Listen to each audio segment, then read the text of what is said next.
Hi guys, just a quick video on how to mix a sourdough starter. It doesn't have to be complicated, and we don't need to use one of these, a scale. Most people do weigh their flour and weigh their water when they're mixing their starter, but I'll show you a way where you don't have to worry about that. So let's get into it. Right, we've got our sourdough starter here from last time, scrapings last time. When we mix some flour, well, I'm using rye meal because that's what works for me.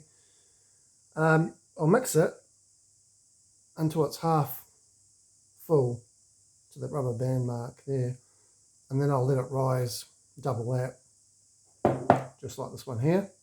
This one's ready to make 2 loaves. It's 200 grams of starter I take off.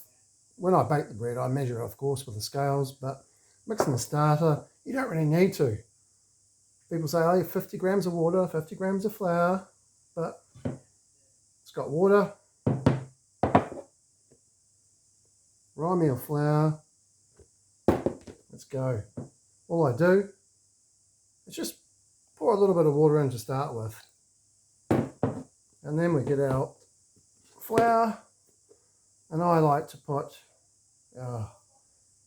5 tablespoons into the mix. 1, 2,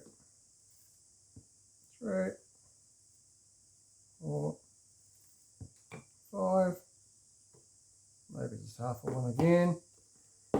And then all I do is get my spatula and I just really mix that in. And you'll notice that it starts to get a bit dry. So I don't want to add too much water to start with. It's getting a bit dry now, as you can see. It's a bit dry. So all I do is just add a bit of water.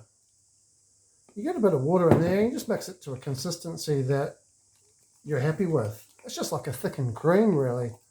It's getting a little bit thinner now, but it's still fairly thick.